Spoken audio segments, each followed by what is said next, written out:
a short video clip of yourself or group via WhatsApp number 0968261196. You may also come in person to our offices located on plot number 4 Zambezi Drive, Meanwood, Ibex Hill, Lusaka. This is your time to shine. Don't delay to battle it out in Battle of the Choirs. Battle of the Choirs. See you there.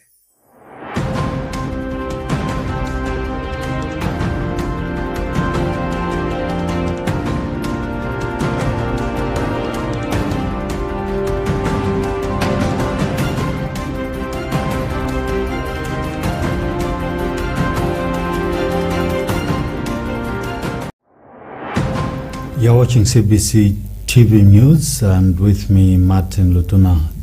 Look at the headlines. Ministry warns public against fake money use. Sino-Metals cleanup underway. Vice President inspects Kapalala market after devastating fire. NOCZ to host Athletes Commission Forum in Lusaka. Zambia Under-17 defend COSAFA title. The news in detail. Minister of Energy, Honorable Makozo Chikote, has urged all stakeholders to work together in solving challenges facing the energy sector.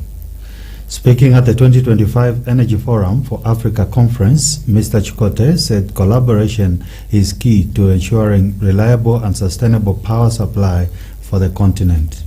The forum has brought together experts, investors, and policymakers to explore solutions for Africa's growing energy demands. The Republican Vice President Mutalena Lumango is the Republican Vice President Mutalena Lumango, who inspected Kapalala market in Ndola after a fire swept through the area last weekend. The fire, which broke out near the Cairo section around midnight, destroyed grain depots and stores, reducing large stocks of maize, beans, groundnuts, and other produce to ashes. One person died in the inferno, and property worth thousands of kwacha was destroyed. This is the third time Kapalala market has been gutted by fire, raising concerns about safety measures and the need for urgent action to prevent future occurrences. Copperbelt Minister Elisha Matambo, who visited the scene, described the tragedy as a major setback for the affected traders. He assured the traders of government support and directed law enforcement agencies to swiftly establish the circumstances behind the repeated fires. The government has promised to provide assistance to the victims with a team of officials expected to assess the damage and determine the best way to support those affected. The cause of the fire is still under investigation. As the inspection continues, residents and traders are eager to see the government's response and the measures that will be put in place to prevent such incidents in the future. The fate of the market and its traders hangs in the balance, and many are watching with anticipation. Health Permanent Secretary for Technical Services, Dr. Kennedy Lishimpi, has called on healthcare providers to go smart and embrace technology for quality improvement. Opening the 2025 National Quality Improvement Conference in Lusaka, Dr. Lishimpi urged facilities to introduce electronic medical registries, saying that this will speed up service delivery and cut costs on paper records. He added that Zambia must learn from countries already using digital systems in medicine. Meanwhile, National Health Research Authority Director General Professor Victor Chiwe stressed that investing in research will not only advance healthcare but also boost economic growth. Metro Gold Limited and Zesco Limited have entered into an agreement for the sale and purchase of electrical energy generated from a 200 megawatt solar PV plant. The total project cost is estimated at $240 million. Metro Gold Director Elias Mulenga said the plant will be constructed in Luansha District, Copperbelt Province. Mr. Mulenga explained that Metro God, registered under the Companies Act of Zambia, will supply all generated electrical energy to ZESCO, which is also a Zambian registered entity. He said all the necessary statutory obligations have been achieved. Mulenga noted that both parties have agreed on procedures for groundbreaking, commissioning and assessing the capacity of the solar PV plant. Mulenga highlighted that the project is anticipated to generate approximately 500 jobs during construction and 200 permanent jobs during operations, thereby boosting local economic development in Luanshya and beyond. Government leaders have inspected cleanup works at the Sinometal site on the Copperbelt following a recent pollution incident. Acting Minister of Green Economy and Environment Collins Nzovu, Permanent Secretary Dr. Dauti Chibamba, and Zima Acting Director General Karen Banda Etondo visited the affected areas. Sinometals is carrying out immediate measures to stabilize the environment and protect nearby communities. Authorities say a full rehabilitation plan will follow findings from an upcoming environmental assessment. Teams will continue monitoring to ensure the ecosystem is restored safely. The Ministry of Finance and National Planning has issued a strong warning to the public against participating or in sharing fraudulent money-making schemes circulating on social media. These fast pyramid or magic money schemes are illegal, malicious, and have no endorsement from the ministry or any government body. The ministry emphasized that all legitimate empowerment programs are part of the national budget, and any circulating videos or messages are likely fake or AI generated. Members of the public are cautioned that involvement in these schemes could lead to financial loss, arrest, and prosecution under Zambian law.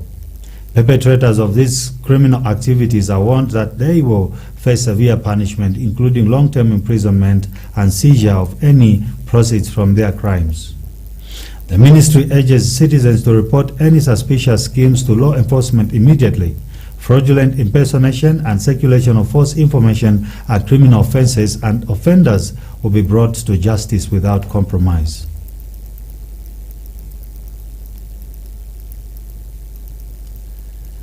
The Ministry of Infrastructure and the Road Development Agency, RDA, have officially flagged off the tarring of the Katunda Lukulu Watopa Mumbeji Road in Mangango, Western Province. This significant development project aims to improve the region's infrastructure, enhancing connectivity and facilitating economic growth.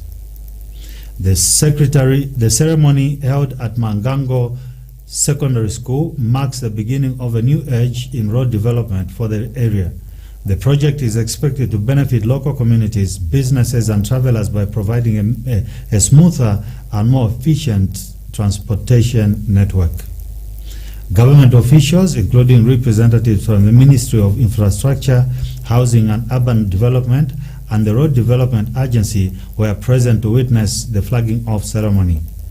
As the project progresses, residents of Western Province can look forward to improved road conditions, increased economic opportunities, and enhanced access to essential services. A critical meeting was held at the constituency office in Kafiwa Ward, where Area Member of Parliament, Honorable Miriam Chonya, engaged the officials from the Lusaka Water and Sanitation Company. This follows the severe water crisis that has plagued the district for the past 5 days. Honorable Chonya, joined by key local leaders, including Area Councillor Edwin Chausale, Kasanje Ward Councillor David Sampa, and Modesta Nyambe, representing Shabusale Ward, are working to find solutions to the water shortage affecting residents. The water crisis in Kafiwa is likely linked to broader challenges faced by the Lusaka Water and Sanitation Company, including power outages that impact water pumping capabilities. Similar issues have been reported to other areas where increased demand during the dry season, coupled with infrastructure limitations, has led to intermittent water supply. Residents in affected areas are struggling to access clean water, highlighting the need for urgent action. The meeting between Honorable Chonya and the Lusaka water officials aims to identify practical solutions and ensure that the water needs of the community are met. This development comes as water scarcity remains a pressing issue in many parts of the region, with calls for improved infrastructure and management practices to address the root causes of these challenges. Police in Chipangali district are pursuing a 26-year-old man accused of defiling two girls aged 3 and 5 at Chanje Trading Center. Authorities say the suspect lured the children to a nearby well on Sunday, where he allegedly assaulted them before threatening to kill them if they reviewed the ordeal. The abuse came to light on Monday when the mother of one of the victims noticed her child resisting a bus and later discovered unusual discharge. The young girl then disclosed that both she and her friend had been defiled. Eastern Province Police Commanding Officer Robertson Mwemba has confirmed the matter, stating that both children are receiving medical treatment for injuries sustained. The suspect remains on the run and police have launched a manhunt. The National Olympic Committee of Zambia will host the Athletes Commission Forum from the 12th to the 13th of September at Mika Hotel in Kabulonga. The two-day event is designed to strengthen good governance within sports federations by ensuring athletes actively participate in key decision-making processes. Running from 8 hours to 16:30 hours on both days, the forum will feature several activities and discussions focused on athlete representation, leadership, and accountability in sport. Athletes nominated by their respective national sports federations are being urged to attend, with the NOCZ describing the gathering as a crucial step in empowering athletes and shaping the future of Zambian sports. The Zambia Under-17 national football team is set to open its COSAFA title defense this Friday against South Africa at Ingoni Stadium in Norton. Delegation leader Chikonde Mbalazi says the youngsters are not only aiming for Africa Cup of Nations qualification, but also determined to retain the COSAFA crown. Coach Chris Kaunda leads the squad, assisted by Lamek Banda, Francis Kombe, Clive Achilensa, and Martin Mwamba as they prepare for a competitive tournament. The 2025 COSAFA competition doubles as a qualifying event for the AFCON Under-17 Championship, giving the tournament added significance for Zambia's hopes on the continental stage. In international news, we monitored the BBC. President Trump is continuing. It's after he was shot dead at a university campus on Wednesday while he was speaking at an event in Utah. Earlier, one person was detained, but they were released after being questioned. No one's currently in custody. Mr. Kirk had been taking part in an outdoor debate at the university in Utah when he was killed by a single bullet. He was an outspoken supporter of President Trump, someone who was part of his inner circle, and was credited with helping the Republicans rally their youth vote. President Trump has described Mr. Kirk as a martyr for truth and freedom, and the president blamed what he described as the radical left for fostering a climate of political violence. He said the shooting was a dark moment for America. Well, footage from the shooting has been posted on social media showing the incident on campus. Well, we've paused the video at the moment that gunfire was heard before crowds scattered. Officials believe the shot may have been fired from a roof. Our North America correspondent Neda Tawfiq is at the university and she updated us on that situation there. Orem police tell me that they are very much still investigating the campus, and we have seen police cars kind of patrolling and going across campus.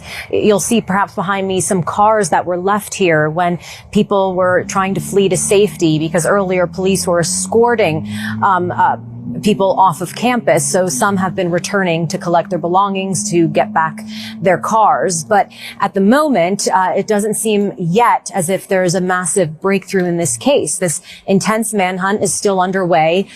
We were told earlier that authorities were going door to door to ask residents for any tips, because while there were two people of interest, as the authorities called them, that were questioned and then released, they do not yet have a suspect in custody. Remember, authorities say that they are going through security footage, which is very grainy. They believe the suspect was wearing all dark clothing and likely fired that single fatal shot from a rooftop near where Charlie Cook was under that tent. So they are doing their best to get the suspect in custody. But at the moment here in the community, we've seen some vigils pop up at the hospital where Charlie Cook was pronounced dead. But people are still really just coming to terms with the fact that they say their small town is now the scene of what many find to be an incredibly gruesome and shocking act of political violence. Very interesting, because in the immediate aftermath, we saw both Democrats, Republicans, all the former living presidents put out statements, really heartfelt statements to Charlie Kirk's family, his wife, his two young children, just 1 and 3 years old. And they really expressed the need for disagreements not to devolve into violence, saying that that was really anathema to the American spirit of open debate and free speech. And yet, very quickly after that, we did see some familiar divisions in the U.S. House of Representatives after a moment of silence was held for Charlie Kirk. Then we saw a blame game break out, chaos on the floor between Democrats and Republicans. Democrats feeling a Republican call to have a prayer out loud was politicizing the issue, calling for, gun control measures in place. Republicans blaming the violence on Democrats.